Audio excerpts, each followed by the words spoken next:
Good evening and welcome to the Westford School Committee meeting for January 25th, 2021.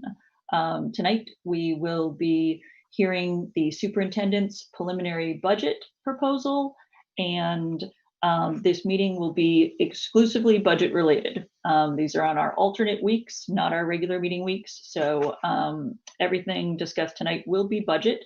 The Airtable will be open for public comments. I can't promise we will get to any public comments this evening. The primary purpose of this evening is to allow the superintendent and the administration to present their proposed budget. There'll be some very preliminary questions from the school committee, and we will plan to end by 9 o'clock. Please do feel free to submit questions. We will definitely share those questions from the Airtable with the administration and the finance subcommittee going forward. As I said, we might not address those questions this evening, but this is just the start of the budget process. We're going to have a number of these meetings, and some of the future meetings will definitely be much more focused on public input and feedback so that everyone can be a part of this budget process. And with that, I know, Alicia, you had some additional advisories for everybody. Hi, I just wanted to share that most of you may remember that last year the district and the CPAC, the Special Education Parent Advisory Council, got together and crafted a statement in response to some comments and questions that had happened at some of our meetings that were very emotionally fraught for some of our special needs families. The reminder is just that when we're talking about the budget and we're talking about numbers, that we all take a step back and realize that the other side of the equation is students and families, that there is a very human side to our budget discussion. And as such, as town leadership, it is incumbent upon us to make sure that while we're speaking about these things, not only are we taking that human side of the equation into account, but we're also choosing our words carefully and respectfully, because there are, on the other side of those numbers, very real students and families and staff and everyone else. And we want to make sure that we are discussing these things, though thoroughly, with an eye to respect for everyone involved. So I did share the letter again. Thank you again to the district for working with the CPAC last year to make that happen. Thank you again to the CPAC for making that happen as well. It was a lot of input from parents, and I did share it with our leadership here. I shared it with some of the town board's leaderships, just to kind of remind everyone. Hopefully we can remember that when we choose our words, we choose them respectfully with an eye to the fact that we are talking about children and families as well as numbers on a page. So thank you. Thank you, Alicia. I think it's a really helpful reminder. Certainly when discussing the budget, as you said, people are behind the budget. That applies to all of our students and our staff as well. So I think it's helpful for everybody to keep that in mind. Please also hold this group accountable too. If one of us says something that makes you uncomfortable or that you thought was inappropriate, please let us know, because that's how we improve as individuals and as a community. People with the best intentions can sometimes say something that has a negative impact. We would rather hear about that so that we can make a correction and improve. The one final warning I'd like to give out before we start this process is often the budget is discussed on social media. In terms of community engagement and sharing information, that can sometimes be great, but sometimes that's not the best forum to get your information from. So if you see something on social media that doesn't make sense to you or that you don't understand, please go to the source of information. Please go to the town website. Please find the budget documents. Please go to the school website, find budget information, or please send the school committee, administration, your building principal, whoever's appropriate, an email, and make sure that you get the facts. We all want to work through this process together. And with all of that preamble, thank you for that. I'll turn the stage over to Bill. The floor is yours. Thank you very much, Gloria. I'm very pleased with the budget that we are able to bring forward to you tonight. Every year when we prepare a budget, it is sort of an exercise in trying to meet the classic problem in economics of growing and sometimes unlimited needs with limited resources. And what we have done is we've looked at the budget very carefully from a numbers perspective. We've taken input from many, many stakeholders, and I'll explain that in a few slides from now. We tried to leave no rock unturned. This is the first step in the process of establishing a fiscal 2022 budget that hopefully will serve students well, will serve staff well, and will serve taxpayers well also. We all know that we have a long way to go in this process. The federal revenues are still uncertain at this time, state revenues, local revenues. We have labor negotiations similar to what the town manager has in other town departments. And we need to continue to proceed through the current fiscal year to see if, between the school system and all other town departments, if it's possible to continue to leverage our financial position and therefore our service position into fiscal 22. So with that being said, I'm proposing a budget of $62,541,000. Ingrid, if we can have the slide. And we wanted to capture this student because that picture pretty much represents what we're all about. Okay, we have a young child, and what we didn't know at the time, and I don't mean to embarrass anyone, we had no idea that this happened to be Sean Kelly's, one of Sean's sons. And so we had about 8 pictures. We thought this would capture kind of everything about education and where we are right now in a pandemic. So Ingrid, if we can take a look at the next slide. So proposing a $62 million budget, 62,541,199. That represents a 2.12% increase over fiscal 21, one of the smallest percentage increases that I have ever proposed in 35 years in this school system. One of the things, the issues that helped us in developing this budget was the deep cuts that we made this current year. Now, some of them were cuts from actual services, but some of them were cuts in terms of staff to scale down to enrollment decline.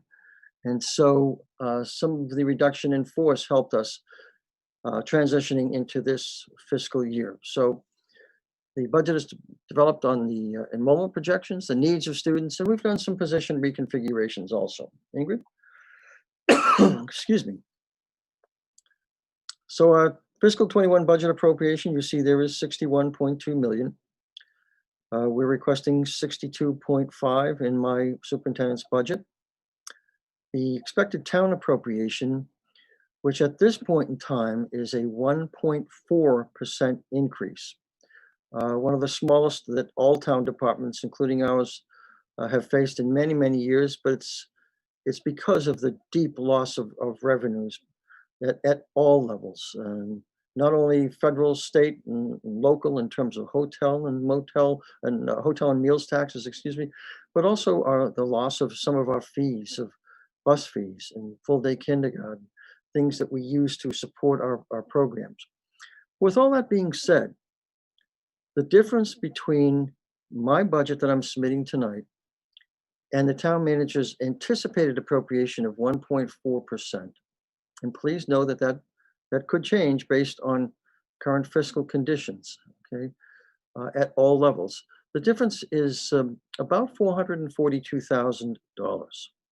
And as I said, we've got a long ways to go in terms of understanding with greater certainty revenues at all levels, collective bargaining, and looking at what we're doing to proceed through the end of this fiscal year.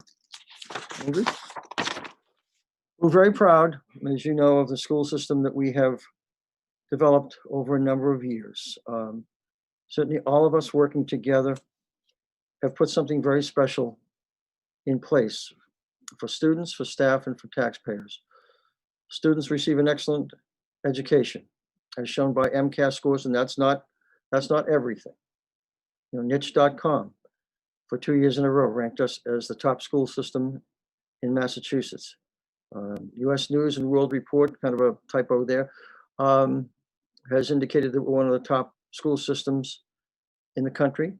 Boston Magazine has ranked us highly. I read nerdwallet.com, sort of an unusual website and company, back some years ago, presented us as the best bang for the buck of any school system in Massachusetts, looking at it from a return on investment perspective. And pleased to say that we have a 99% graduation rate, as high or higher than most other school systems in the state. So we've broken this presentation into a number of sections: the priorities and assumptions upon which the budget was built, the enrollment, the actual budget development itself, proposed staffing and programmatic adjustments, somewhat of a numbers overview, and then talking about next steps towards the end of the presentation. In dealing with the priorities and assumptions, we know, and we've presented for a number of years now, the fact that budgets are not just numbers. And that's very important for everyone to realize. We need to deal with mandates. We need to deal with community values. And we want to provide students with a high quality and appropriate education for every student, because we value every student. Every student has potential. Okay, and we want to make sure that we meet those needs to the greatest extent possible. And for a number of years, I've been including a quote by Thomas Armstrong, who was a consultant and author, well known.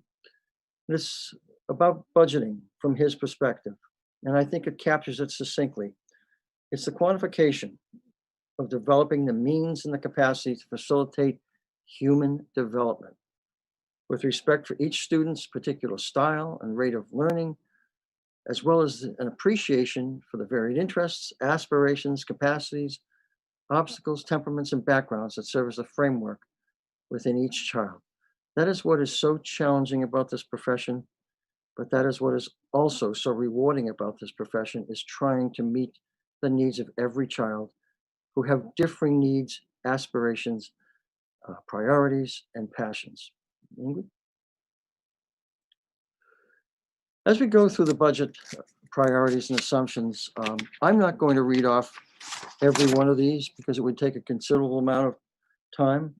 If I don't touch on one on a particular page and you would like me to, or like to ask a question or make a comment on one, please do so.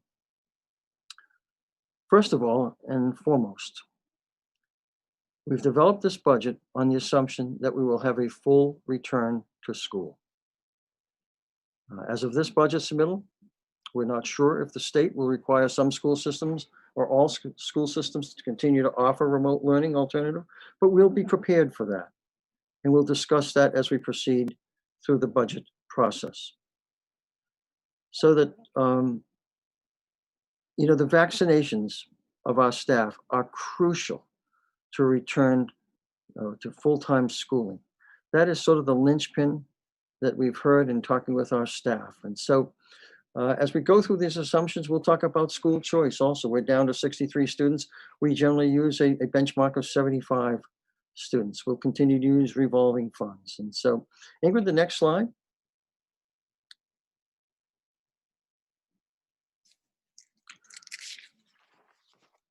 The number of students, I'm going to touch upon the second bullet here, requiring intervention services, including special education, 504 accommodations, interventionists, continues to evolve and in some cases increase, not only in numbers, but in complexity. And the services that we provide, which I think separate us in many instances from other school systems, are academic readiness, specially designed instruction, therapeutic and medical interventions. We have reading and math intervention services at the younger grade levels that we invested in. We decided about 20 years ago to invest in intervention services that has an educational benefit for students, but also has a financial benefit, because as more and more services are needed for students of a specialized nature, the cost to educate per pupil increases. And so oftentimes it's just a short, medium, or long-term intervention that students require. We have had, on the advice of physicians and mental health providers, continued conversations about the fact that children, younger children, and adolescents are exhibiting symptoms of stress and anxiety due to the COVID-19 pandemic. On our COVID-19 advisory committee meetings, our physicians, our school nurses are constantly talking about the number of increased cases in physicians' offices of students, of children of all ages with stress and anxiety. And that's a serious issue that we are trying to address to some degree in this budget. Ingrid?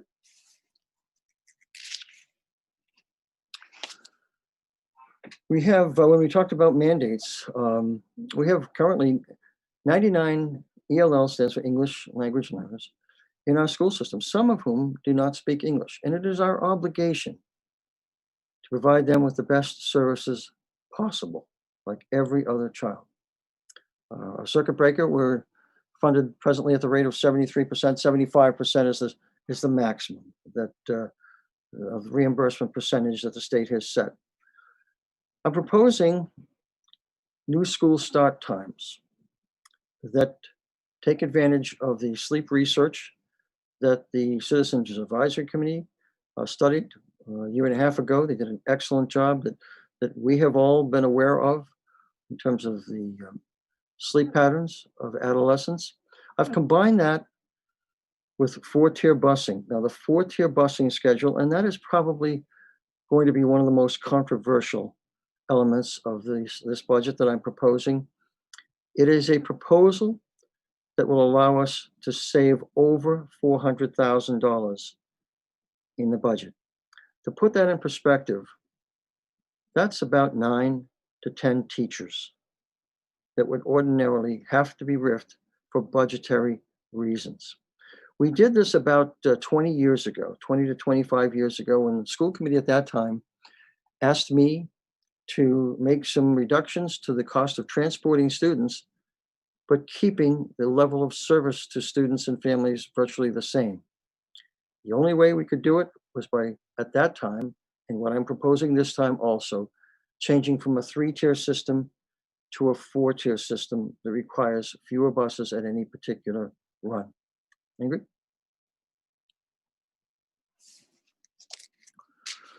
We'll continue to use over $7 million in grants, revolving funds to support the budget, keeping in mind that all revolving funds are not general sources of revenue. They are revenue that is to be expended expressly for the purpose for which they were collected. We are recognizing collective bargaining obligations in this budget. In the last bullet, we're uncertain about the last 6 months of fiscal 21, right through June 30th.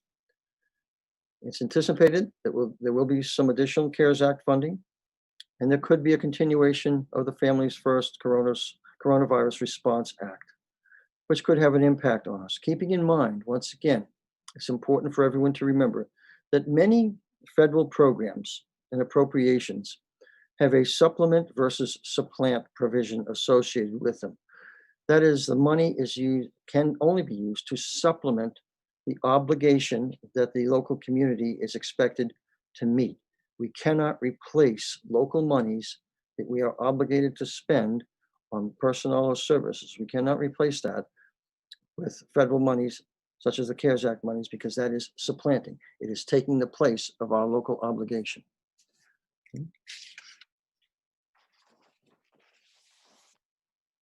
The second bullet, over the next 7 years, I anticipate that the Student Opportunities Act for school funding will have a minimal impact on Westford's Chapter 70 aid. A lot of that is economically driven on a relative degree of wealth of communities, type of student population that a community possesses.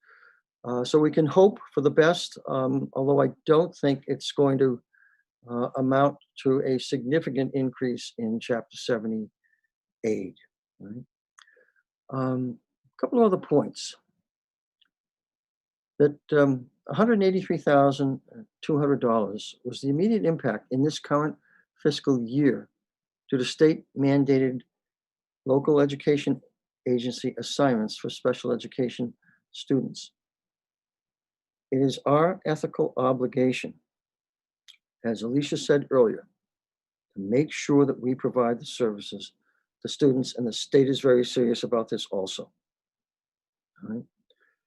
The next bullet, 3 out of 12 residential placements were made by DCF, Department of Children and Families. A mandate that we cost share 50-50 with other districts. And that's going to be a cost of almost $334,000 for fiscal 22, something that we really do not have control over. Okay. Ingrid? Next slide, please. So we're going to take a look at enrollments right now. Worked carefully with our leadership team, including Kerry and Ingrid and Courtney and our principals, to look at what our projected enrollment might be. I want to point out first and foremost that I have added back a number of students, our role model students, tuition paying students, to our preschool. As you recall, to mitigate the coronavirus risk in our school system, we are only working with our preschool students who are specifically identified for special education services and not bringing in additional students at this point in time. But we have decided on the basis that we would be back full-time in late August, early September, to bring those students back. Okay. It's a very important symbiotic relationship, and it's worked extraordinarily well in our school system and others. I've projected a slight increase in the K-2 enrollment. Interestingly, as George Murray has indicated in all of his enrollment projections over the years, and he has turned that over to myself, and I'll be turning that over to someone else at the end of this year, but it's fascinating. Demographic analysis is very, very interesting. It's not a precise science.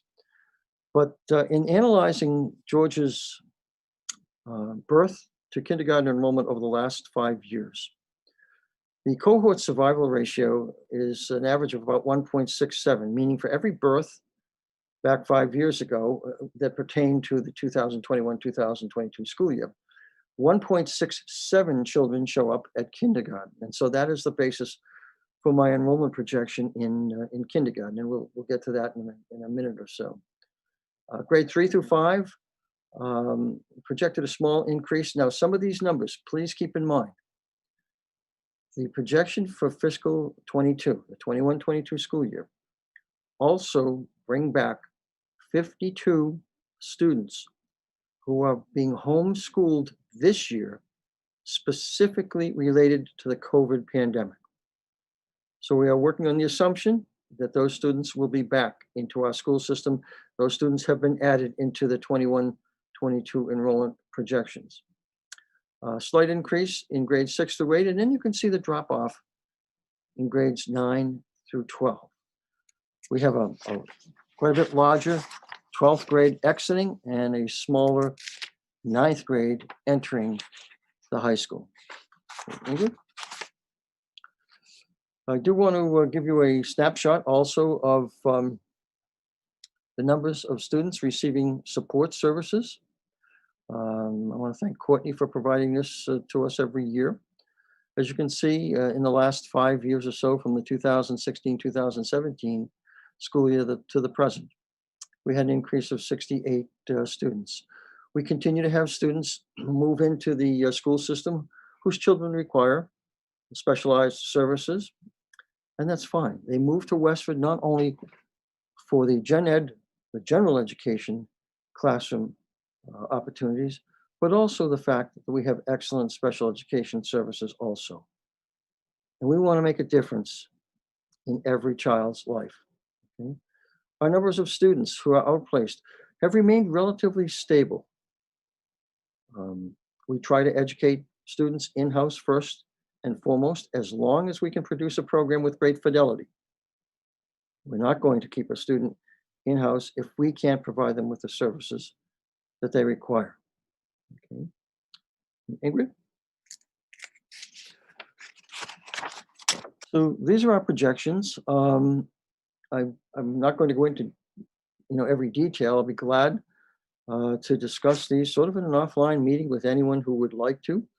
Basically, what I have done is once again this year taken George Murray's very detailed cohort survival ratio from one grade to the next in successive years and advanced students forward.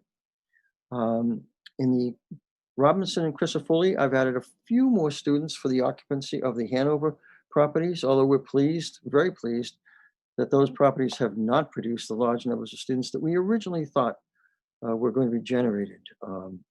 We do have, a number of students.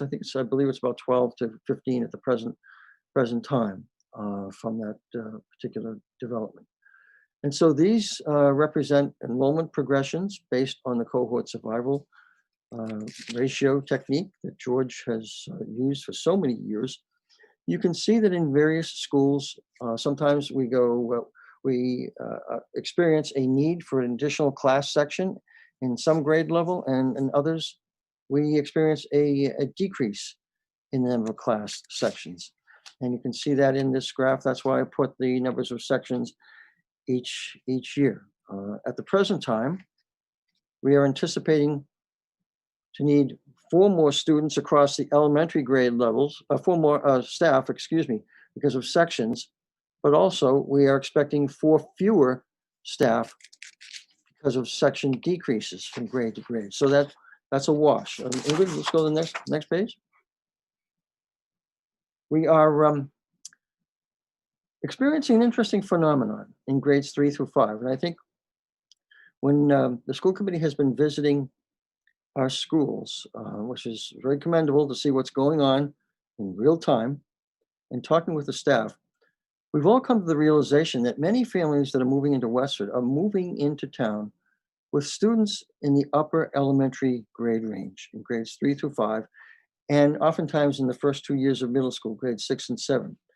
We're tending not to have as many parents move in with families in the K-2 level, although it does exist, not as much to the same degree as the upper grade levels.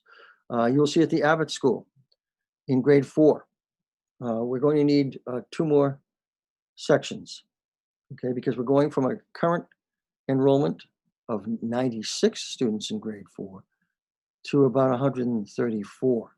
That's with the 124 in grade 3 of this year, advanced with the cohort survival ratio, but once again, adding in some of the students who are specifically homeschooled this year due to the COVID pandemic. All right. So that's one of the larger changes, but you can also see in the Abbott in grade 5 that we need 1 fewer section. So it's basically a wash when you look at all 6 elementary schools in terms of numbers of additional sections and number of decreased sections. Ingrid? In the middle schools, enrollment is anticipated to remain relatively stable. My projections increased by 4 at the Blanchard, by 17 students at the Stony Brook. And once again, when you look at the high school, you can see that this year we have a senior class of 445 students. That class is exiting, and the incoming class for next year is about 370 students. So quite a difference. And that will continue for the future, unless something else changes. All other things being equal, we anticipate that the enrollment at the high school will continue to decline, as well as some declines in the other grade levels also. Okay, Ingrid, next slide. Last year we presented this slide for the first time, and I think it's very helpful for you and the community to see that we have an excellent reputation in our school system. We have very high MCAS scores, very high graduation rate, 99%. But not every student is in that same category at some point throughout their academic career. If you look at the numbers of students, third grouping down in math interventions, 318 students requiring this year math intervention services, 414 students requiring literacy intervention. 192 on 504 plans, and a number, as you can see, in special education and English language learners. Now, if you total those four, if we're not including free and reduced lunch, but if you total those latter four, that's almost 1,800 students.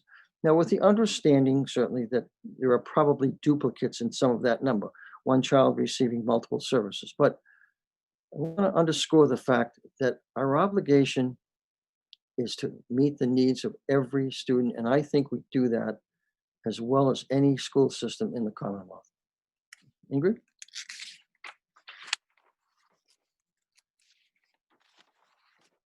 So what went into the development of the budget that I'm proposing tonight? We reviewed the strategic plan, and for the most part, we're in pretty good shape in terms of what we proposed 5.5, almost 6 years ago now. And as you know, the new superintendent will develop a new strategic plan, which you have requested be a 3-year time frame, which I think is much more realistic than a 5-year strategic plan. There are too many variables to look at 5 years out, so I think 3 years is quite adequate.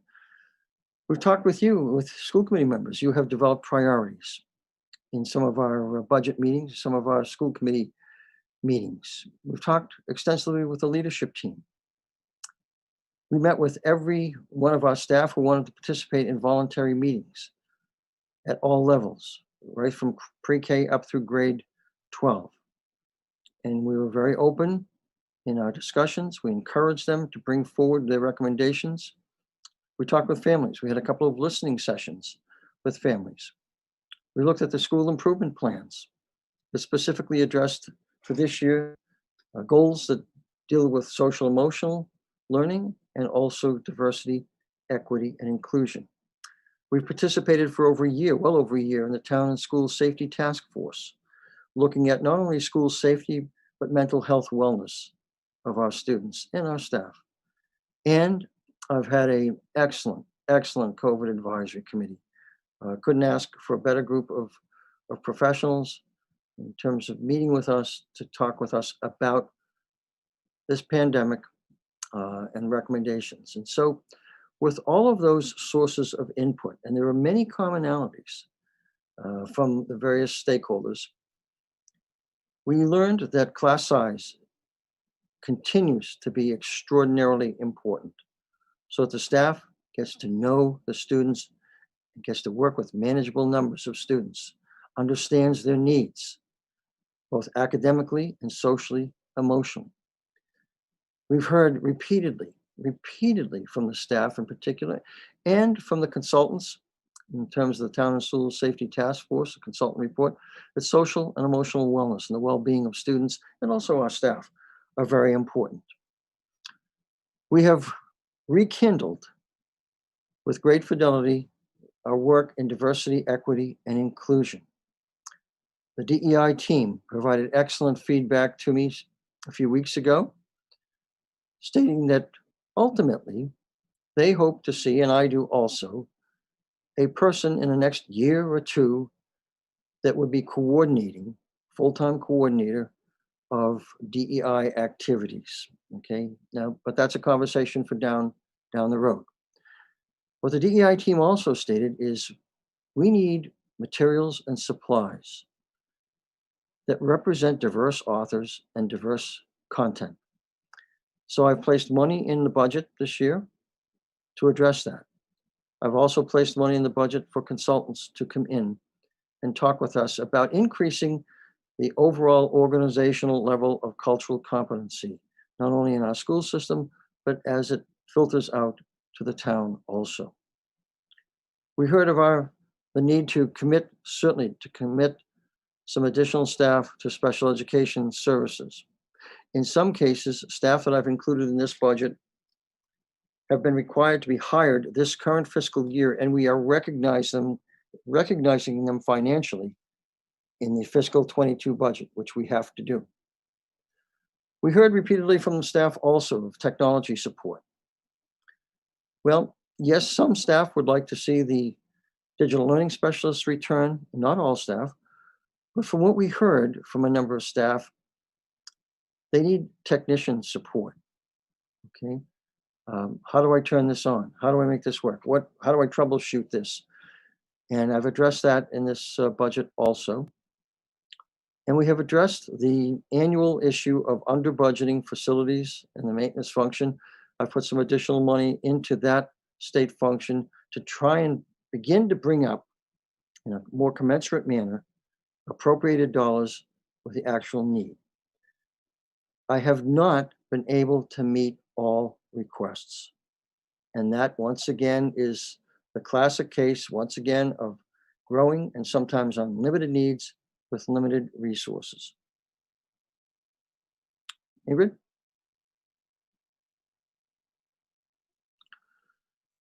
To put this budget in perspective, in talking with our excellent finance director in town, Dan O'Donnell, there is no increase anticipated in state aid. Now, we will have to see as we progress over the next 4 to 5 months if that remains constant. We are losing some students to other school systems through school choice. As you know, we accept students. We have 63 at the present time, but we are losing more students for whatever reason, and that's a strong personal family choice, but that's going to cost $90,000 in reduced state aid. The pandemic has created a loss in the meals and hotels excise tax of $538,000, which is staggering. And when we look at the loss of our program revenue, such as school bus fees, parking fees, kindergarten, full day tuitions of all types, athletic revolving account fees, there's a significant loss of revenue that we have experienced this year. And that's why, as you know, I put a purchasing hold on about a good month and a half ago in our entire school system. And I anticipate that we will continue that throughout the remainder of this school year. We will meet contractual obligations and most certainly health and safety needs. But otherwise, we're on a hold, a strict hold. So what have I proposed in working with Kerry and Ingrid and Courtney, our leadership team, you as school committee members, parents, and the various committees I cited? I've included in here a 0.4 full-time equivalently school psychologist to address a growing number of system-wide student testing demands.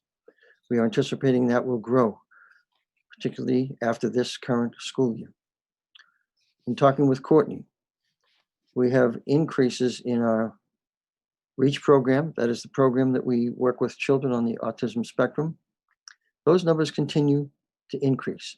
Now, this is a position that had to be hired to meet the needs of those students in this current year, and we're financially recognizing it in 2022.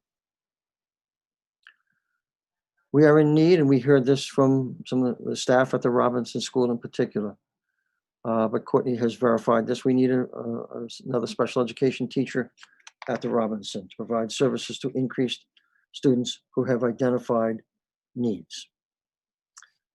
We are proposing, and I'm proposing, another special education teacher at Westford Academy, once again, to meet the increasing needs of students coming from middle school into the high school.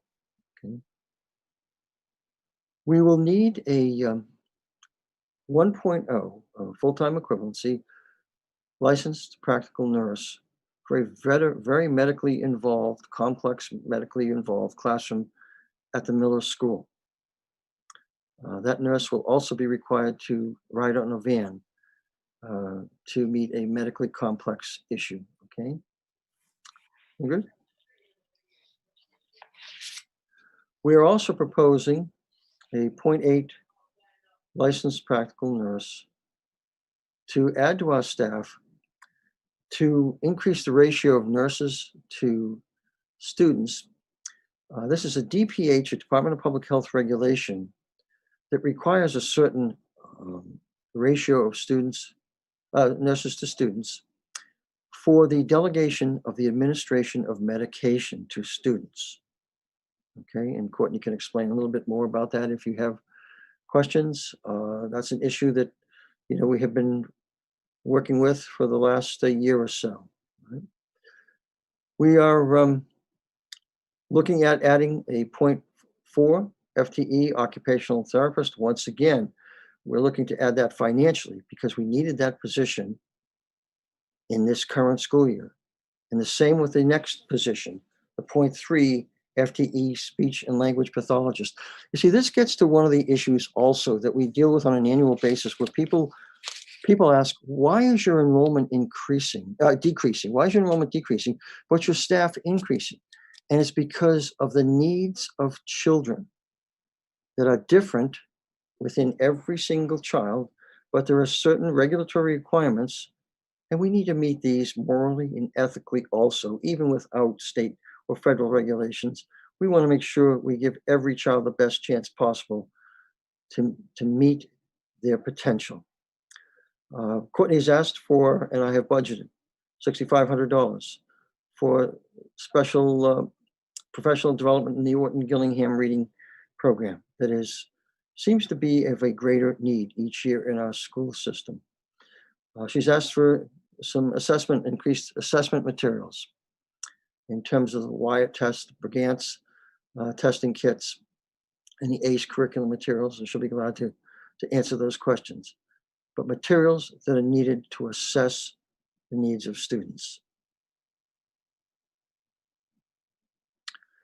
In terms of technology, we have two absolutely crackerjack technology assistants who have probably saved in their combined work this school system probably $40,000 this year in terms of not having to send repairs out. And we're looking to increase them to full technician salaries, more commensurate. This is a fairness issue because they are putting in long hours in our school system, $10,000 each for two people to increase them to a full technology assistant position title. We had to hire this year because of the extraordinary focus on technology. We had to hire an additional technician that we will recognize next year in the budget. This is once again one of those issues where people once again ask, if your enrollment is declining, how come your staff sometimes is increasing?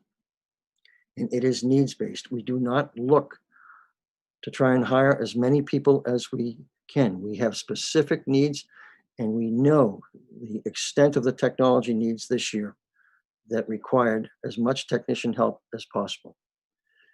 And I've included in the budget $115,000 for maintenance, materials, supplies to bring our budget, not meeting the level of need, but to bring it up a little bit more commensurate with the level of need. And this is going to take a multi-year approach. We've been dealing with this for 25 to 30 years.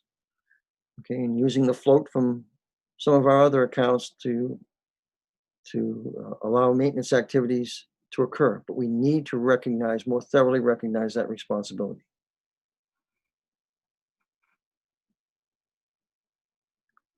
In terms of diversity, equity, and inclusion, I've included $25,000 for classroom materials and books, from diverse authors and diverse topics, and for library materials.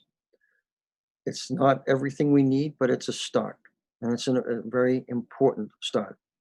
And the members of the DEI team are very, very passionate about this, and they have some excellent suggestions that they have provided Alicia and I. I've also included $3,000 for consultants to provide training to not only our staff, but our students. And this is beyond that training that we have already budgeted in terms of a world of difference from the Anti-Defamation League.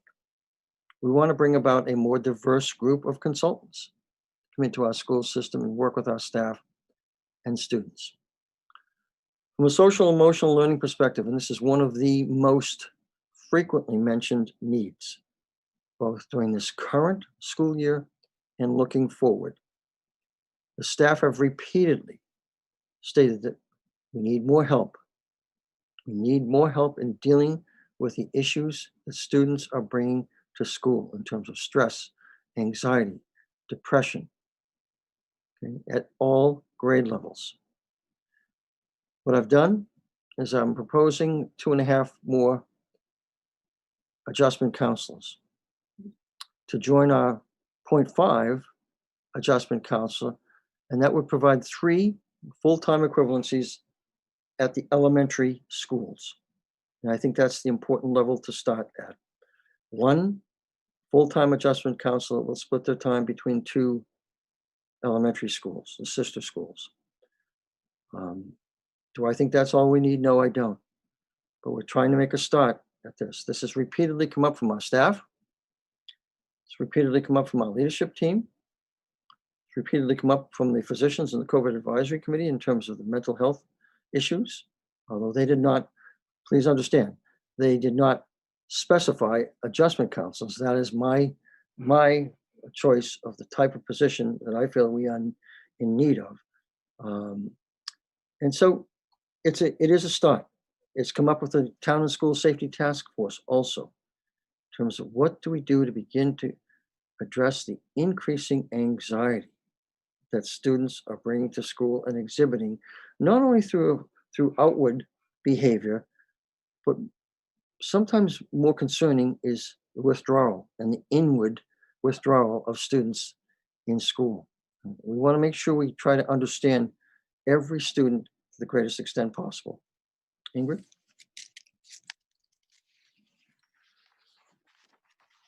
This next one certainly is certainly the lightning rod for discussion over the next few months. And once again, I have experience with this because I proposed this about 25 years ago, and it was a way to make significant reductions to our transportation budget without interrupting the level of service.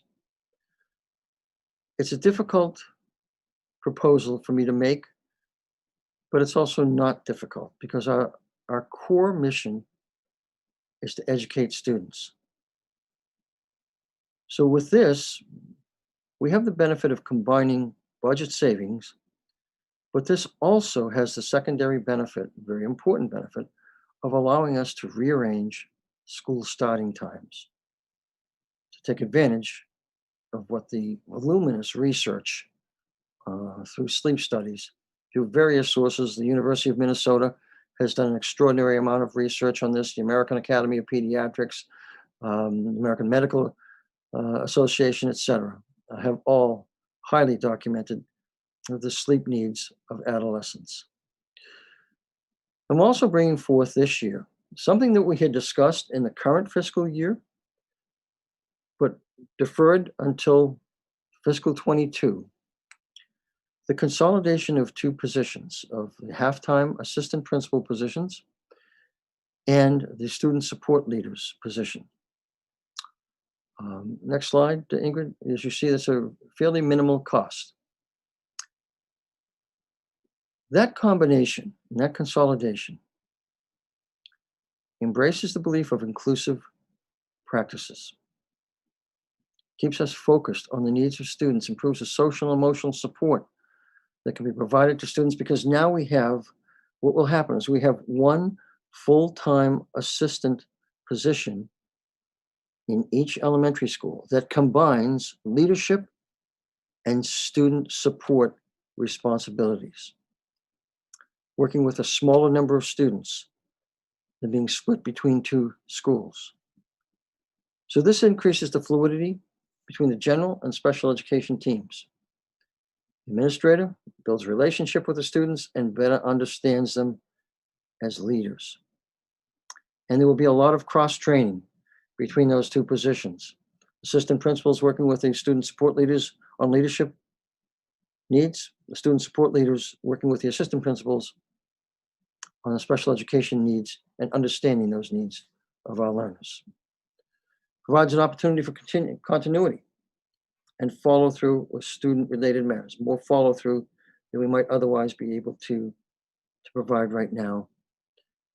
And it will, in our discussions, we firmly believe it will foster stronger family relationships, okay, between the school and families. And Courtney and Kerry, if you would like to, address this to any greater extent, I know we have a graphics organizer here. If you'd like to jump in, that's fine. If not, I'll just cover it briefly, but feel free. Well, we'll certainly at the end answer any questions, but I just want to explain how excited we are to bring this back before you. We were really enthusiastic last year around this time when we had originally proposed this model.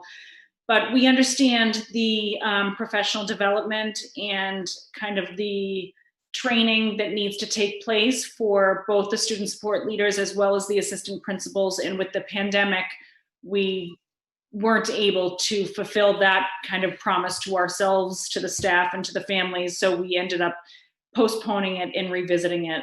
So here we are, and we're thrilled to be back at the table with this suggestion.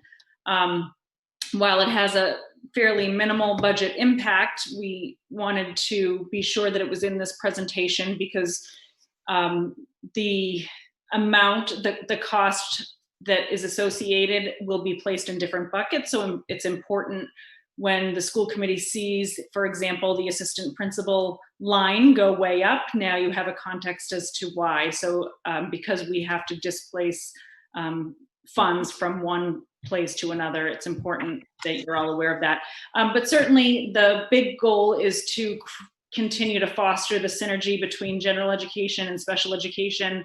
And this is another step in that direction. We do think that having the assistant principals who will also be in charge of the student support leadership responsibilities, having that context of being able to see the students all day, every day, being able to follow through with them if there's any support that's needed, working out some social issues that may arise. We just think that this is a more appropriate model, and I think will be much more conducive to fostering the relationships both with students, as the superintendent said, as well as with families. We'll have our those who are in charge of the special education side of things be able to see students at a nighttime reading night or different school events and see them in a very different context, which we think will be helpful.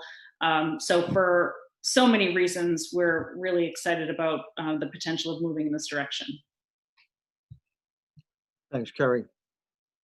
So, and on this slide, you can just see that on the left, there's the current setup where each school has a 0.5 assistant principal and a 0.5 student support leader. So if you shift your eyes over to the right-hand side, that becomes a 1.0 assistant principal, also, in charge of the student support leader responsibilities for that given school.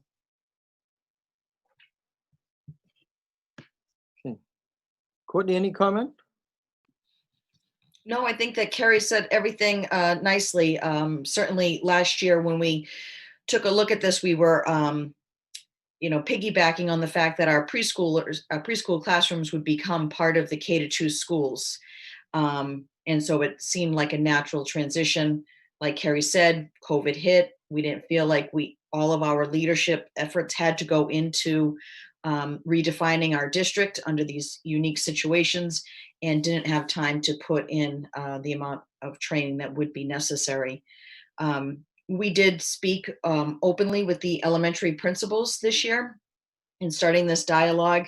And I was happy to hear them embrace the position so much, embrace the idea of having 2 full-time administrators available to them at all times. And so it was interesting and exciting to hear that a thought from last year and how we could combine those 2 classes then started to become more of a vision that the principals started to embrace and saying, yes, this is a great idea.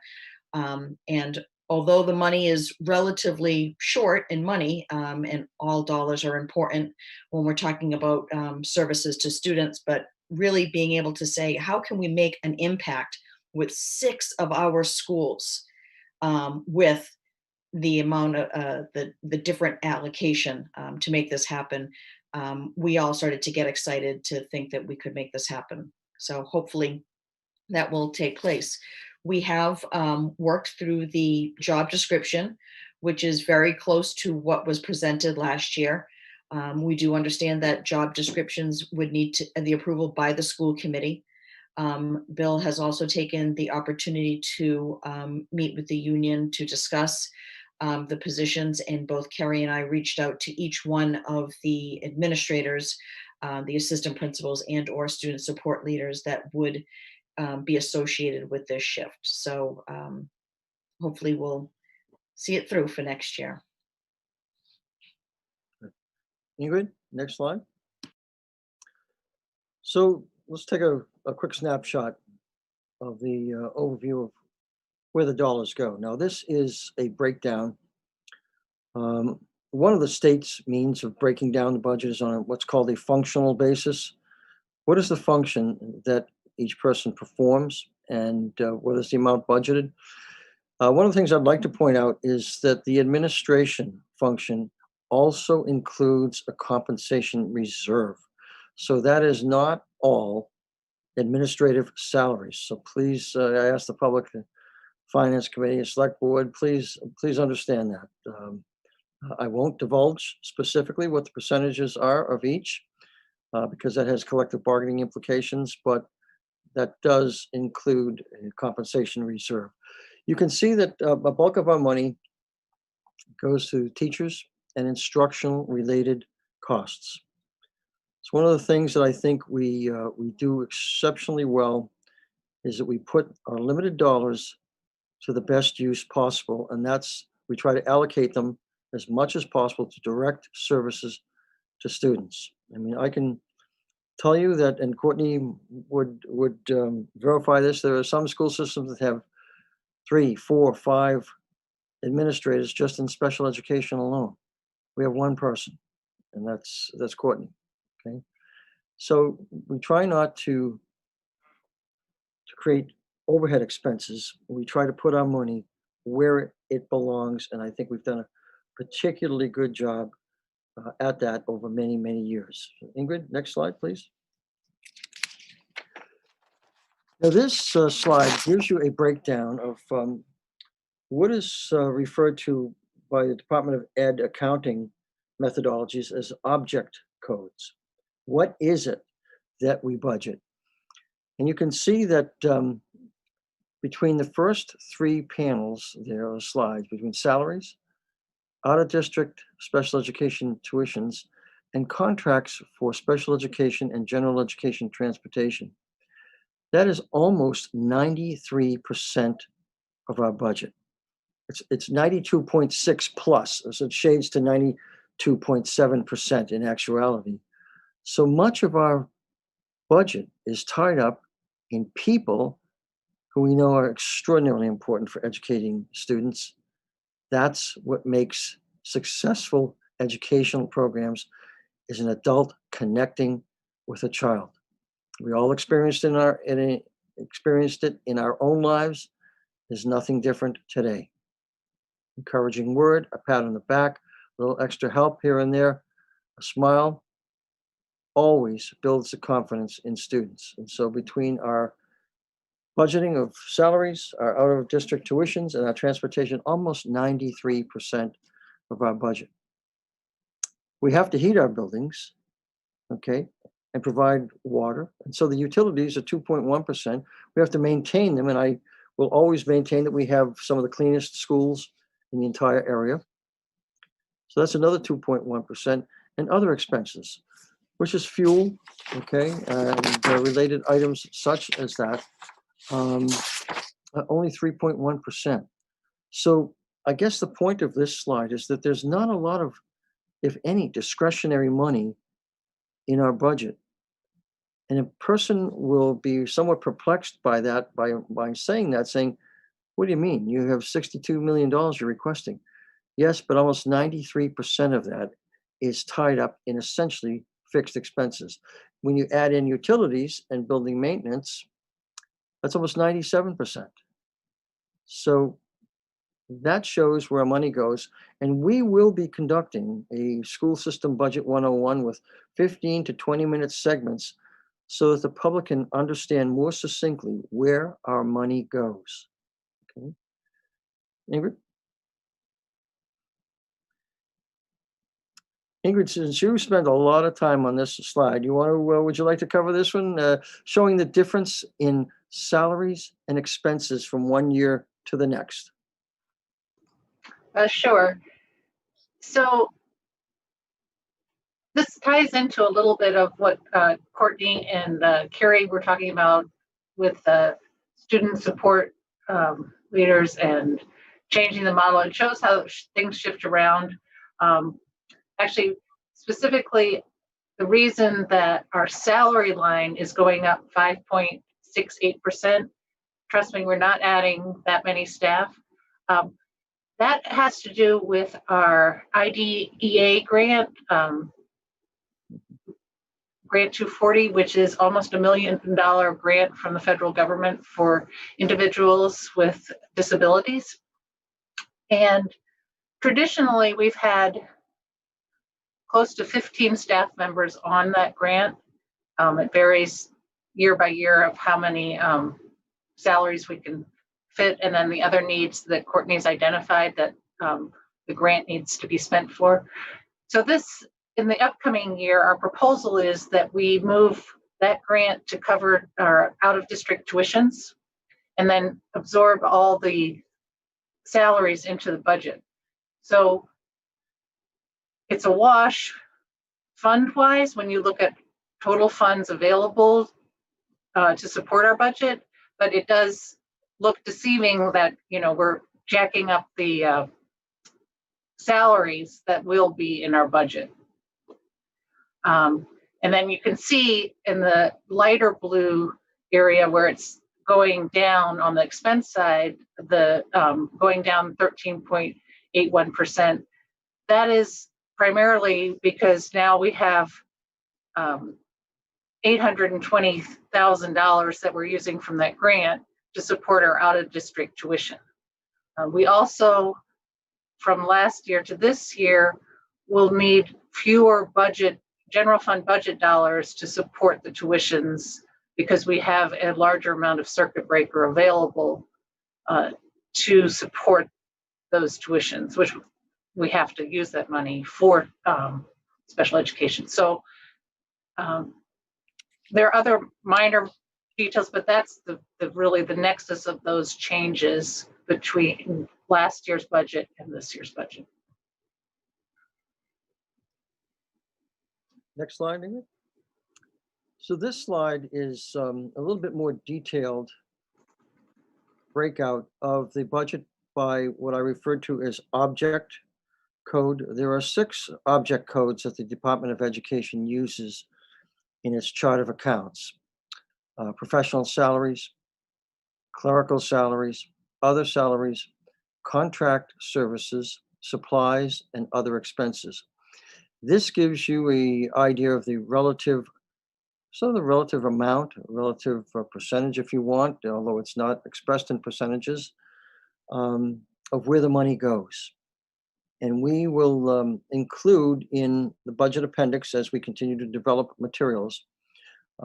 We have it at the present time, a very detailed list of all of the individuals or expenses that are in each one of those 6 object codes.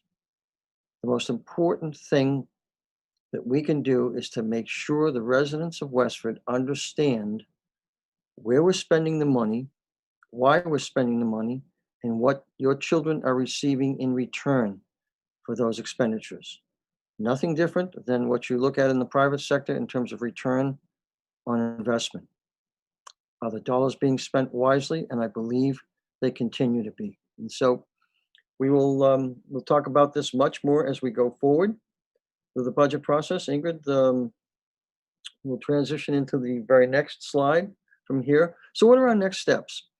We have a long way to go in terms of discussing what's in the budget, what's not in the budget, discussing what sources of revenue and what magnitude of each revenue that we might be able to access for fiscal 22. We need to talk about how we proceed along through the third and fourth fiscal quarter of fiscal 21. So there are many, many issues to be discussed. And once again, we will be conducting a Budget 101 session because we want you as residents and taxpayers to understand what we're doing, how we're doing it, and why we're doing it. So with that, we know we have a number of meetings coming forward. We have the town manager presentation to the select board on February 9th. We have our budget review with the finance committee and the select board on March 25th. And fortunately this year, the select board wisely moved the town meeting to June 12th so that more information can be garnered that represent important inputs into this budget process. So with that, Gloria, I'll turn it back to you, and we'd like to know what types of issues that you would like more information on. This was a night that we said that we would do basically the budget presentation, but have some inkling of what are the important issues that we need to discuss moving forward. Thank you, Bill. And I just want to start off by saying thank you to you, the administrative team, the leadership team, everyone who put this all together. There's obviously some time and care and thoughtfulness put into these choices. You took into account a lot of input from a lot of different stakeholders, and I appreciate that. I think I'd like to launch with just some really general, I guess it may be less questions, but more clarifications of kind of what the big picture we're facing is. It seems, given everything you've described in its totality, and given the current public health crisis and the impacts that has had both on students and has also had on resources in terms of town revenue, and also school revenue that we would normally take in a normal school year that has not been available this year. So I feel like we're being asked as a school system, but really also as a town in general, to perform a harder task with fewer resources. The educational services we provide for students is harder given the pandemic, and we know that even when we have a full return to school, and I'm glad to hear that this budget presumes a full return to school. I'm sure there are many parents who are hearing a little relief to hear that is the working presumption of this budget.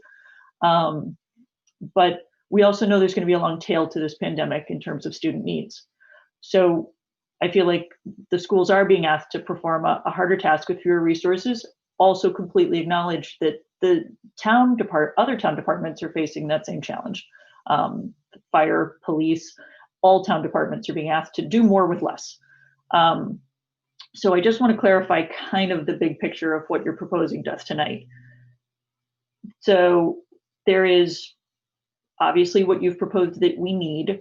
There is what we currently have as the appropriation from the town manager. There's a gap between those two, and that gap is currently about $442,000.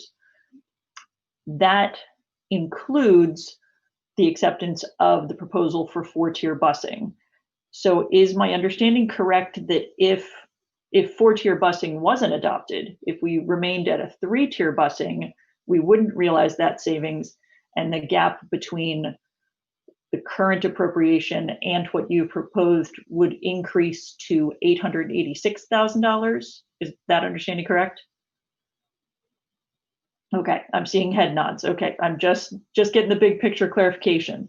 So my thinking with that is the ways to close that gap, regardless of what size it is, depending on the bus determination, that can be closed.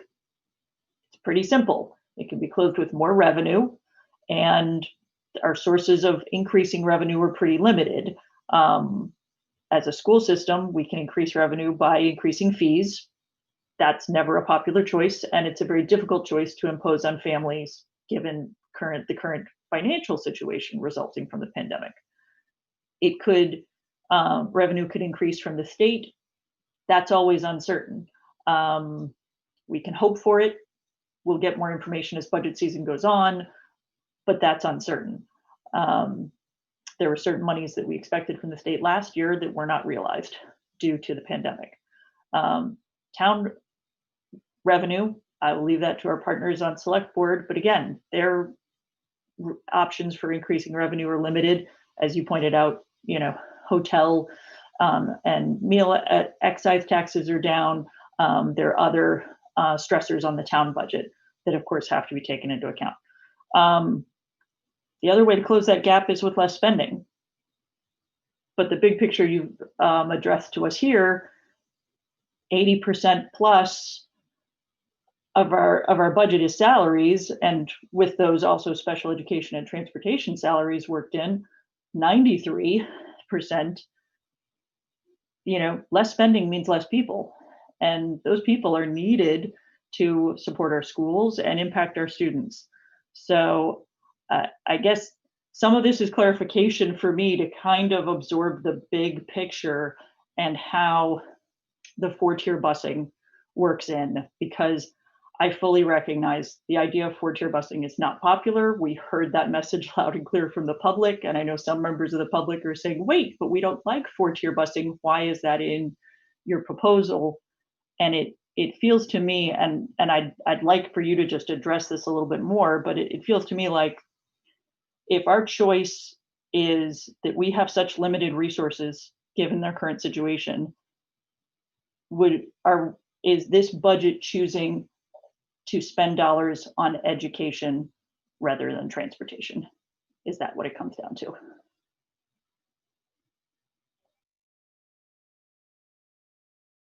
Oh, and you're on mute. Exactly. And I think the important thing for people to remember is that the effects of several fiscal years of revenue constraints, and this is not a criticism of the town, this is a reality of limited revenues that the town has had to deal with, not only to appropriate to the school department, but to all other departments. Each fiscal year is not discrete in terms of its impact, that we've had now 3 successive years of trimming back, and now going into the fiscal 22 budget, we really don't have many areas to look at other than cuts to personnel and programs. And there's where I made the choice of, and I know it worked for about 5 or 6 years back many years ago. And then after a while, the residents had decided, well, we want to appropriate more money for transportation to bring back the 3-tier system. But my obligation is to make sure that we can preserve as much in terms of educational direct services to students as opposed to overhead, such as transportation. What this does is it cuts transportation, but once again, it continues the service level at essentially the same level that parents are experiencing right now with their children. I know there are going to be lots of other questions on that, and we're going to have to take into account a lot of considerations, because I know that changing of start times has so many domino effects and kind of secondary implications, and we'll work through those in time. But I want to now, I appreciate those clarifications, because I think that's important to keep that big picture in mind. I'll also invite questions from the committee now, and with full transparency that we're going to have a number of meetings. This is going to be a long process, but this is kind of the starting point for what are the big picture issues we need to address. Alicia. So as part of that ongoing conversation that we need to have both with our school community and with the town, I want to remind everyone that Jody Ross will present the town budget, the overall budget, on February 9th. And that combined with, I would recommend to everyone that you go back and on Westford Cat, they still have the Show Me the Money video. Between the Show Me the Money video and the presentation on February 9th by Jody, you can get a clearer picture of how the town revenues work together and how the town revenue and the town budget feed into our budget. I have to say both of those things are always very helpful for me every year. I don't think we have an answer to this question yet, but I do know that on Friday we did get word that apparently the governor's budget is going to include some part of the Student Opportunity Act, presumably the funds that were promised in year one. Ingrid, I don't expect you to have this information, but when we do have that information, if we get a date on that information or actual numbers, I would love to hear what that looks like and how you foresee using any revenue that we do get from that. Also, I have lots of questions that I'm going to have to write up, but I did have one question about school choice. Does this budget presume that we will not be increasing school choice numbers, that we're just going to let that gap be and not increase the number of students we bring in? No, I will be making a recommendation to you down the road, Alicia, on school choice numbers. What we want to do, and this was from a discussion with Courtney, and everyone is contributing to trying to make this budget work as much as possible. We have a number of staff at the high school level who have students who are attending in accordance with the collective bargaining agreement that allows them to have a child attend. Now, we historically have not included high school students in our school choice, but that is a possibility that I'm looking at. I'm also looking at the enrollments once again, certainly at the elementary levels, although those levels represent less of an opportunity because we've cut back our staff, reduced the force to be more commensurate with enrollment levels for this current school year. So I'm going to look at all levels this year, including middle school. That gap of 12 students between the 63 present students and the 75, which we use as our guideline, that could represent about $60,000 to us. So that is important. So I will be making that recommendation to you down the road. Okay, thanks. Mm-hmm. And I did want to just jump in and say, I do believe the governor's budget will be presented on Wednesday. So hopefully we'll start getting some more information. Thank you, Ingrid. Other questions? Avery. Hi, I wanted to just ask about full day kindergarten. I know we want to keep that on the radar. I know there's a lot of parent interest in that. And I would just ask that you we might want to clean up our enrollment numbers that you've presented. I don't believe that the numbers for the current year are correct, as there are no full day classroom sections. And so I want it to reflect accurately. And again, I'm concerned about number of students in classes. I want to make sure we keep an eye on class size. And I still see 18 at Nabnasset in 2 sections, which would leave classes of 9, which I don't think is where we are. And I understand that we've got a long way to go with kindergarten and enrollment and the selection. Yes. Avery, to answer that, first of all, the 4 sections for this year, if we had a normal school year, that would have been the number of sections. So I want to kind of benchmark and use the apples to apples comparison. As you know, at the last meeting last week, the K-2 principals provided a recommendation. We move up the registration a little bit sooner. That will give us some good information also. Susan knows that I need to have some additional conversations with her about section sizes, et cetera. So we've got a long way to go in terms of kindergarten understanding also. But we do expect a return of full day kindergarten. This budget assumes a return of full day K. Very beautiful. Thank you. Ming Chen. So there are a lot of numbers on this budget. one of the things I'm curious, I think if the superintendent can provide that data, is that in addition to all of numbers, can we actually have the per student appropriation from the town for the last 10 years so that we can see the trend?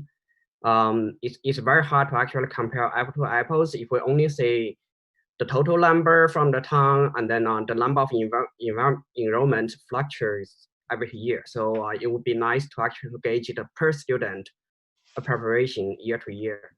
The other thing is more on the DEI spending. So is it possible to find some revenue sources for the DEI spending, or is it like new spending? Can it actually be reallocated from some existing spending? For example, the books, all stuff. Can we actually reallocate some of the existing book supply money or library money to that purpose instead of additional spending? We'll review that, Ming Chen, as we go along. One of the reasons why I preliminarily have not reallocated is because for this fiscal year, we cut deeply into materials and supplies. And so I wanted to appropriately recognize the fact that we're going to need, one of the things that Kerry and Ingrid and Courtney and I heard from the teachers in our discussions with them is they would appreciate monies, a little bit more money, again, for materials and supplies for their classrooms.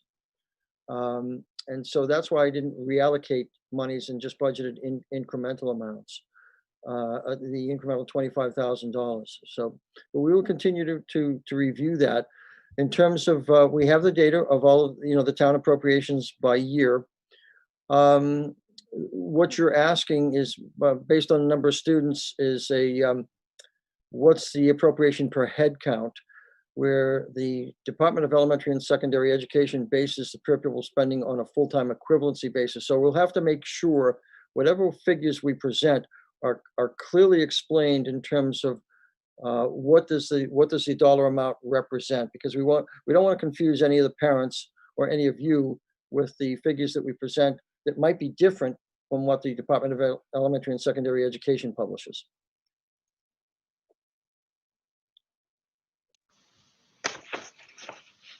Other questions? Sean? Yeah, Bill, this one's a kind of a specific one. It looks like the tuition line item went from a 3.6 actual to, like 2.2 million. Can you speak to that? Yes, that's, Ingrid, you want to address that in terms of the offset?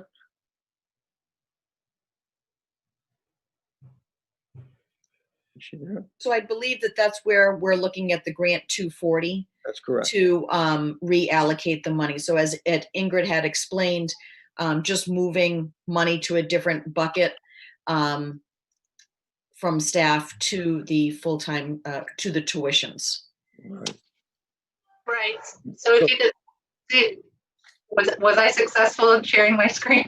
Yeah, I can see it, Ingrid. That was what I was hoping you'd bring up, Ingrid, that graph. Yeah, so it shows that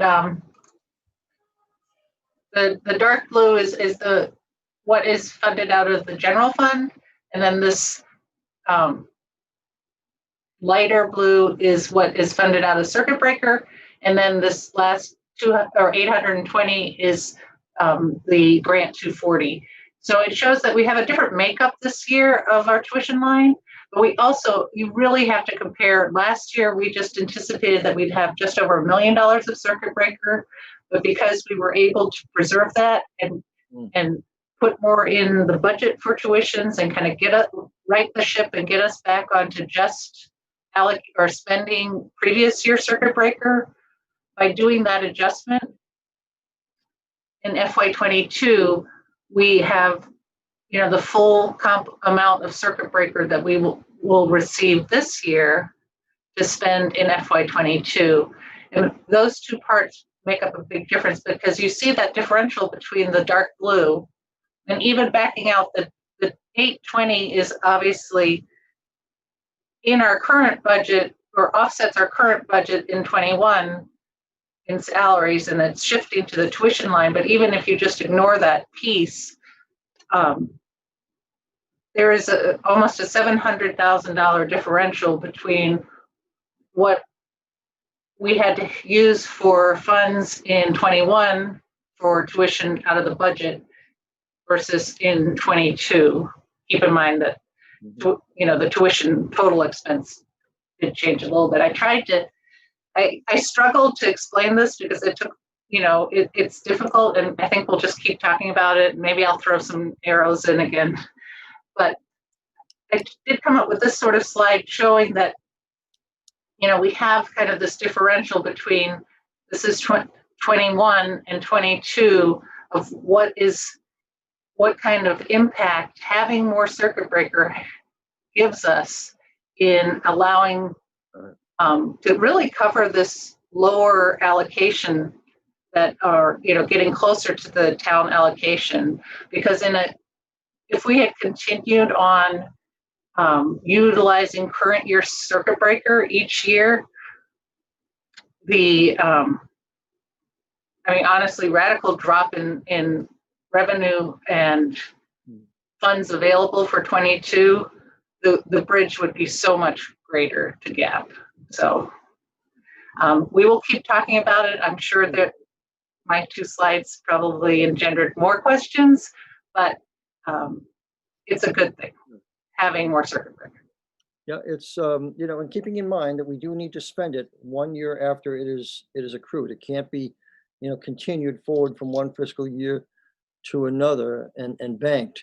So the long and the short of it, once again, is the tuition obligation has increased somewhat, but the stress on the general fund appropriation has decreased because of the use of the circuit breaker, as Ingrid said, and the IDEA grant.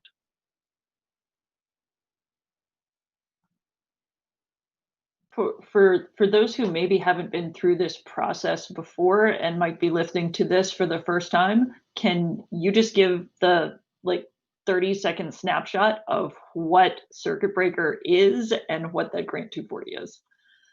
Yes, the grant 240 is the largest federal grant for special education that we receive each year.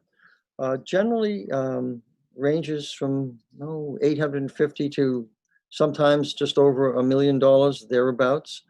And that is an appropriation that has been occurring for years to local school systems. Circuit breaker is kind of a fancy term that the Department of Education came up with about 15 years ago in terms of the methodology of reimbursing what are referred to as high cost expenses associated with students. And what the circuit breaker does is, if we have $100,000 tuition, the school system is obligated, I'm just going to use a rough figure, to spend the first $46,000 or so. That is roughly 4 times what is called the foundation per pupil rate, okay, in the school system. So $100,000 tuition, we're obligated to spend the first 46, and of that remaining $54,000, the state will reimburse upwards of, and they review the claims, all claims, upwards of 73% of that difference. So I've got a chart that I've worked out each year that I've presented. We'd be glad to present that in the budget appendix materials, but also in the budget 101, so people understand how circuit breaker works. Yeah, I think that's a great topic for budget 101. That's a question we get every year. Other questions from the committee? Just a super quick follow-up on that question about the circuit breaker. The Student Opportunity Act was supposed to enable us to start getting a refund on special education transportation, which had not previously been allowed. Is that going to be allowed this year? And again, I think that's one of those questions that we don't have the answer to yet, but going forward, as the governor's budget comes out, that would be helpful to know whether or not we can start including that in our circuit breaker numbers. Yeah, so we did submit that last year, even though everyone knew it wasn't going to get funded.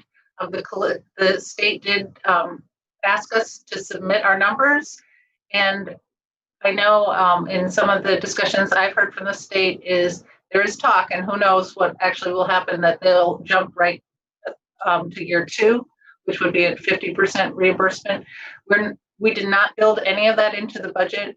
I think it's too risky to count on that, but you know, it would be great. I think it's one of those, it would be great if it happens, but we definitely want to go further into the year before we really allocate those funds. Good to hope for those funds and advocate for them, but tricky to rely on them if they may not materialize.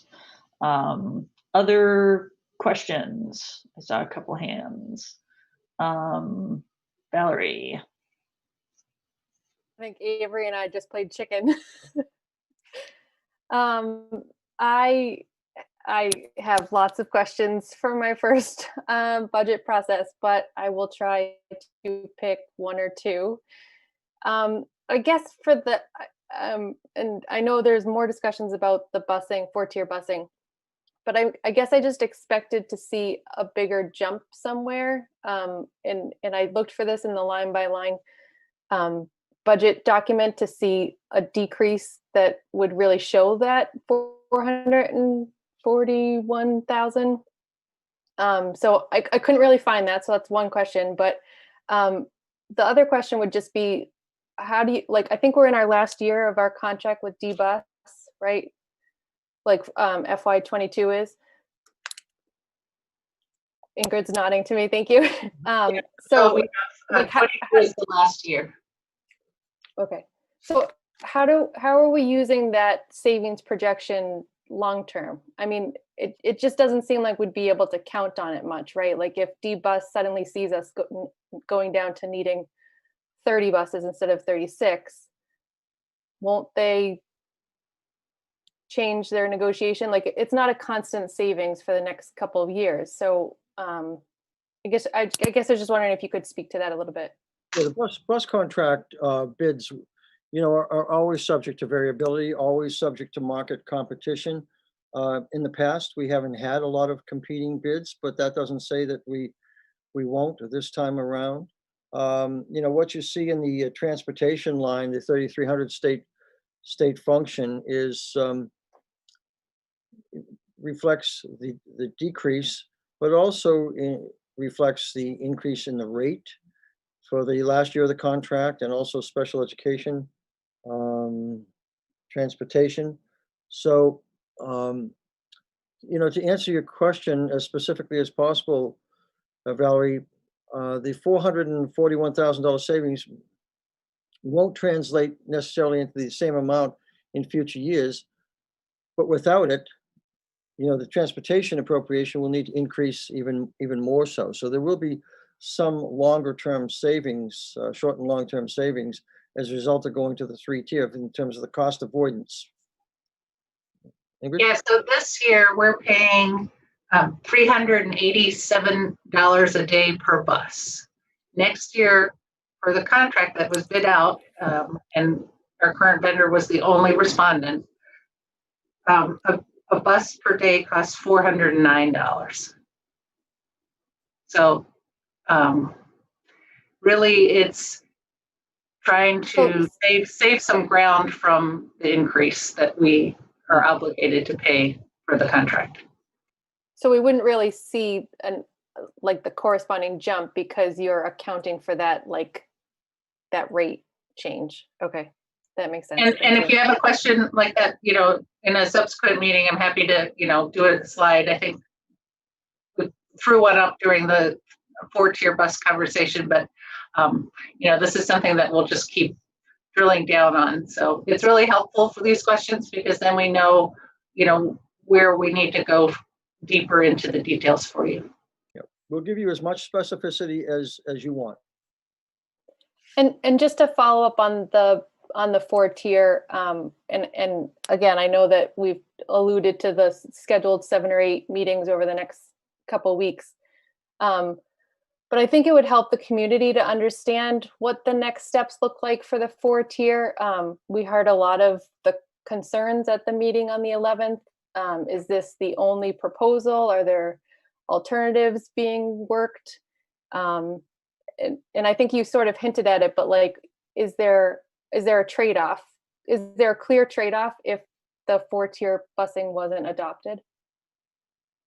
Well, the trade-off, if the 4-tier busing isn't adopted, is we have to identify another 400,000 plus in reductions.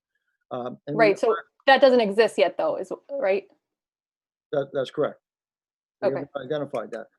We are continuing, Valerie, to review, looking at the public comments that were made a couple of weeks ago when I made that presentation.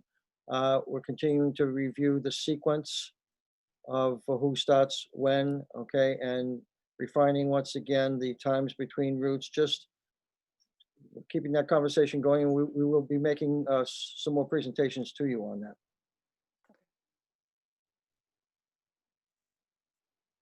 I have one more quick specific question, if I can add on to that, was I vaguely remember from last year that the merge between the assistant principals and the student support leader was presented as cost neutral. So can you just speak to that increase this year? Yes, that's based on sort of our salary contouring in terms of if they're all going to be classified as sort of assistant principals, SSL leaders. We want to make sure that the salaries that we're paying them are reasonably commensurate. Okay, and so that's why there's a little bit of a cost increase. And I think 7,000 could be considered out of the total budget a relatively cost neutral, quite honestly. So it's not a lot of money, but we want to make sure that we're compensating fairly. It was also at a time when we were recognizing that the preschool was leaving the Millennium Building. And so therefore, when we were looking at the positions that were also going to be absorbed into the K-2s or no longer needed, whether that was a principal assistant or the nurse that we had for just the Millennium, that was factored in. So it was kind of a funny time where we were presenting both of the models last year in terms of budget and that programmatic change.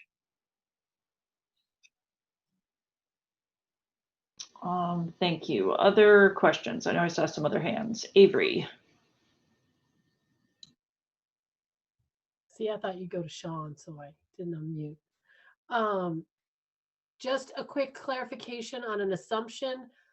Where are we? I know Ingrid has mentioned the revolving accounts and spending them down, and we have a special education account. And what are we looking at? Are we looking at holding some of those, holding them with a lower balance, clearing them out? Sort of where are we with those funds on the side there? Ingrid, you want to address that one?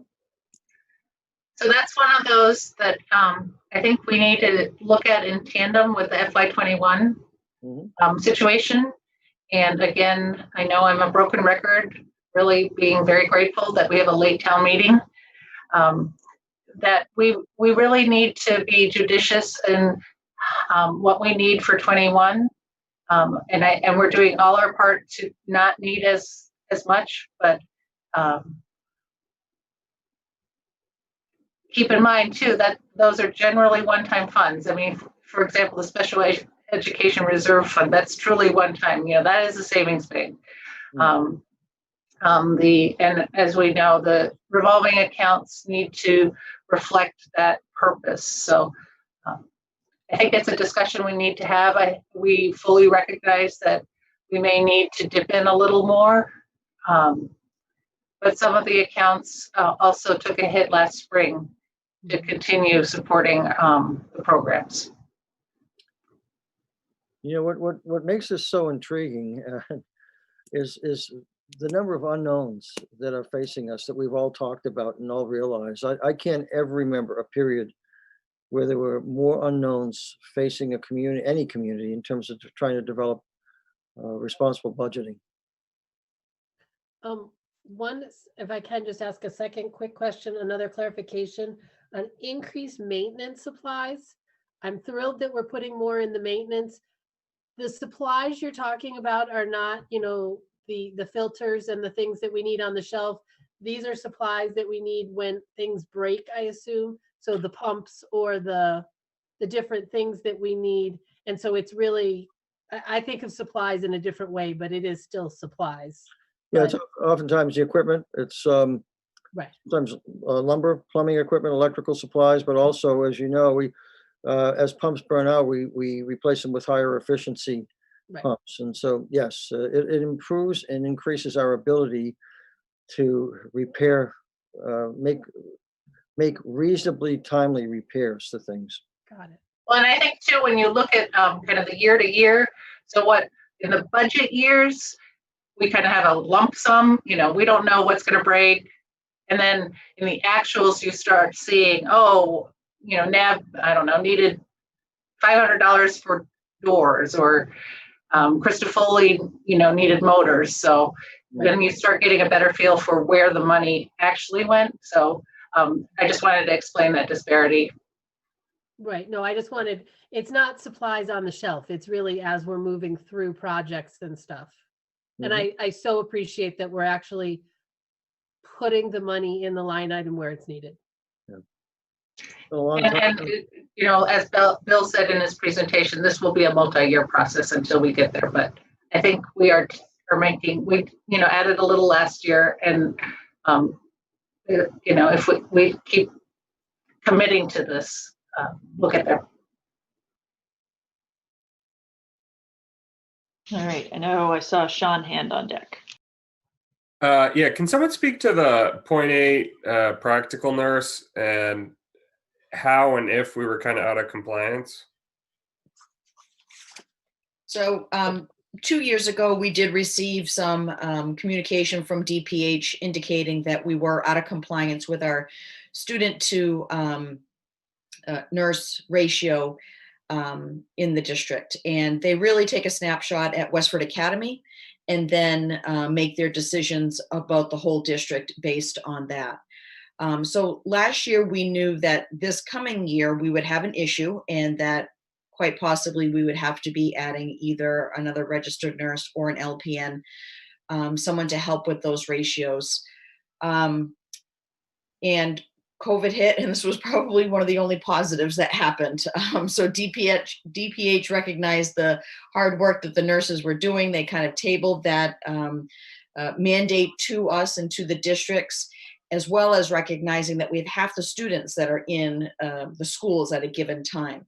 So we did get our full medication delegation, and that's what the ratio number is attached to, this medication delegation, which affords us the opportunity to, if we go on a field trip, if we have activities that are happening after school, that other staff members other than a registered nurse can then go ahead and administer the medication if they had training in that certain area. Certainly not every single medication, but some of them. So that is the big piece, that we would be at risk of losing our medication delegation if we didn't have our ratios where they're supposed to be. Now, we're just kind of applying what we have learned over the past 2 years in regards to this mandate. We have not been given that directive yet. Joan Mitchell, who is the lead nurse for the district, will be applying for the medication delegation in March, and we will find out, are we going to get it, yes or no, based on the numbers that we currently have. Will we be given a waiver, which is a possibility, although I think we might have Waiver. waived our waivers, right? And so we might need to add in that LPN. If we go based on the numbers that we heard of last fall, it would be a 0.8 FTE that we would require. And although they look at Westford Academy as our number to trigger that, we would be able to use that 0.8 position throughout the district. Quite possibly it would be a floating person to help out during different times, during peak seasons where each of the school clinics are quite busy with different things. But that would really be up to Joan Mitchell and the nurses to make that determination where we would require that 0.8. Yeah, and this is where, Courtney, I'm wondering if the the projected decline of 87 students, which I think is pretty solid at the high school level, might possibly make a difference. Yeah, I think we were off by a little bit more than that, so I'm not sure what will happen. But they were also fussing with what the ratio actually was. Were they going to go with Massachusetts ratio? Were they going to go with the national ratio, which was 1 student to 750 students, opposed to where DPH really wanted us, which was 1 registered nurse per anywhere from 250 students to 500 students. So kind of a big discrepancy there. But time will tell. Joan will apply in March, and then that will be forthcoming. We certainly didn't want to be caught with, in an unexpected situation. And that's why we're putting that out there right now, that we anticipate requiring that 0.8.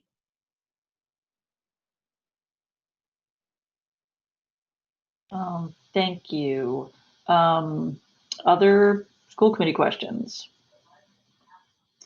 I had another one. Since this is a large line item to be added for next year, can you explain for people who may not be familiar with it, what is the difference between an adjustment counselor and other types of mental health supports that people may be more familiar with, like a guidance counselor or a social worker, a psychologist? Like what is special about an adjustment counselor, and why is that the role that's being recommended?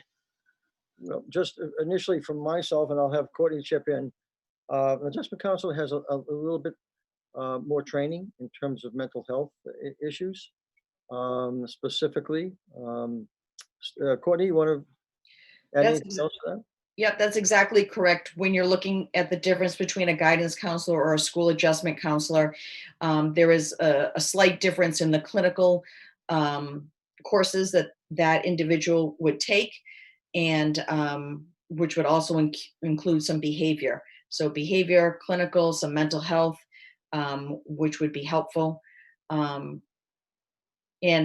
I think it's fair to assume that being a guidance counselor, working under your guidance counselor certificate, if you've been working in any school in Massachusetts, or then you've had you're pretty equal in terms of the experiences that you have had with school adjustment. But that's what we would specifically ask for, would be the school adjustment counselor certification. Thanks for the clarification. Other questions? Seeing none, we might actually be able to do what I promised at the start, which is try to end by 9. Maybe we should close on talking about next steps.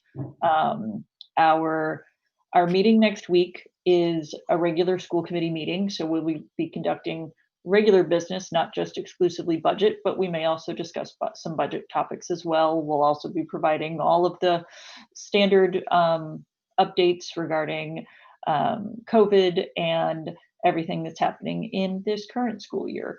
And then 2 weeks from now, there will be another budget-focused meeting, and that the topic for that meeting is kind of TBD at this point, but our hope is to kind of start taking input from the committee and the community and setting forth kind of a schedule of when we will be addressing certain topics. So if you know that you're very concerned about topic A, we can let you know when that's going to be, and you can join us for that event. So that is still a work in progress, so please bear with us as we're getting started, but we will be having a regular meeting on a week from now, which will be February 1st, and then another budget-specific meeting on February 8th. Anything else? Concluding thoughts, Bill? Well, I hope you're pleased with the fact that this budget presentation does not bring forth any program or staff cuts. We know that we have a ways to go in terms of meeting the town manager's appropriation level. But we will work in concert with the finance committee, the town manager, and the select board. We'll work with the revenues and see where we go. But I think based on the conditions that currently exist and what we're looking at moving forward, I think this is quite a positive budget. And I want to thank Kerry and Ingrid, Courtney, Nina, who has worked tirelessly on this, and all of our leadership team and our staff for all of the input. I think at this point in time, I don't know if there's anyone remaining who we haven't spoken with in terms of stakeholders out there, but that's a good thing because we were able to develop a very, very focused set of priorities. And so as we move forward, we'll keep those priorities in mind. And I hope we can go into a school year next year with minimal impact on programs and staffing. And that's our objective.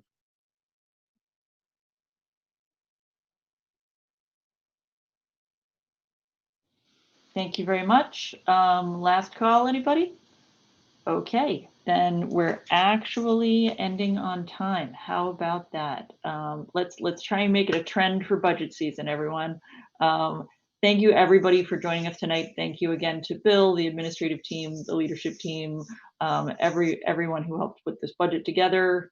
Keep in mind, if there's something in it that concerns you, we're just at the beginning of the process. So we're going to keep talking about all of it. So hope to see you back at a future meeting soon. And thanks everyone for joining us. Motion to adjourn. Motion to adjourn. All in favor? All right. Aye. I'm seeing all the hands. Okay. Thank you everyone. Good night. Thank you. Good night. Good night.